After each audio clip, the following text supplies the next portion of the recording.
এরপরে আব্দুল্লাহ প্রশ্ন করেছেন, আমরা দেখেছি আসুন্নাহ ফাউন্ডেশনের উদ্যোক্তা সম্মাননায় বহু টাকার প্রাইজ মানি দিয়েছেন। মানুষের দান করা টাকা দিয়ে এভাবে বিপুল পরিমাণ প্রাইজ মানি দেওয়া কি বৈধ হয়েছে?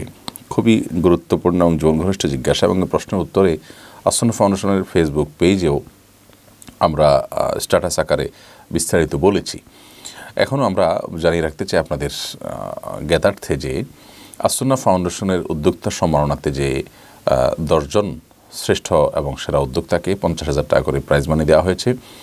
সেটা দেয়া হয়েছে একক এক ব্যক্তির দানের টাকা থেকে, যিনি এই প্রোগ্রামটির গুরুত্ব অনেক বেশি অনুভব করে থাকেন, উপলব্ধি করে থাকেন, এবং উদ্যোক্তাদেরকে ইন্সপায়ার করা এটা অনেক বেশি প্রয়োজনীয় মনে করেন। বিশেষ করে মুসলিম তরুণরা যারা ইসলামের দিকে ধাবিত হচ্ছেন, তারা অনেকেই ব্যবসা বাণিজ্য এবং কর্ম থেকে বিমুখ হয়ে যাচ্ছেন। তাদেরকে কর্মমুখী করা এবং দেশ, সমাজ এবং উম্মার কল্যাণে তারা যেন নানাবিধ ভূমিকা রাখতে পারে, সেজন্য তাদেরকে উদ্বুদ্ধ করার প্রয়োজনীয়তা তিনি অনুভব করেন। সেজন্য তিনি এটাতে অংশগ্রহণ করেছেন, যার কারণে এই টাকাটা আসুন্নাহ ফাউন্ডেশন থেকে যায়নি। এর প্রথম কথা। দ্বিতীয় কথা হলো যে আসুন্নাহ ফাউন্ডেশনের যে জেনারেল ফান্ড থাকে, জেনারেল ফান্ড মানে হলো সাধারণ দান, যেটা দাতা দান করে থাকেন। ফাউন্ডেশনের যে সমস্ত কল্যাণমূলক কাজ আছে সেগুলোতে ব্যবহার করার ক্ষেত্রে ফাউন্ডেশনকে স্বাধীনতা দেওয়া হয়।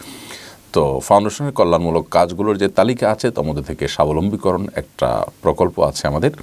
এই প্রকল্পের উদ্দেশ্য হলো যে মানুষকে কর্মমুখী করা, আত্মনির্ভরশীল করা, মানুষকে স্বাবলম্বী করা, এবং মানুষকে দিনের পথে যারা চলতে চান বিশেষ করে সেই মানুষগুলোকে আপনার সহায়তা করা এবং নিজের পায়ে নিচে দাঁড়াতে হেল্প করা। তো যাই হোক, এর অংশ হিসেবে আপনার আলাদা আমরা ডোনেশন কালেকশন করে থাকি, এবং আমাদের ওয়েবসাইটে গেলে দেখবেন যে একটা অপশনই আছে স্বাবলম্বীকরণ প্রজেক্টে। সেখানে ক্লিক করলে আপনি এই প্রজেক্টে আলাদা দান করতে পারবেন, অথবা ওই দানের টাকা ওই খাতেই খরচ হয়। আলহামদুলিল্লাহ, আসুন্নাহ ফাউন্ডেশন যেভাবে প্রত্যেকটা খাতের জন্য আলাদা আলাদা ডোনেশন কালেকশন করে এবং পৃথকভাবে ব্যয় করে, এরকম সুন্দর সুচারুরূপে আয় ব্যয়ের হিসাব সংরক্ষণ করার মতো প্রতিষ্ঠান দ্বিতীয়টি আমার নজরে বাংলাদেশে অন্তত পড়েনি।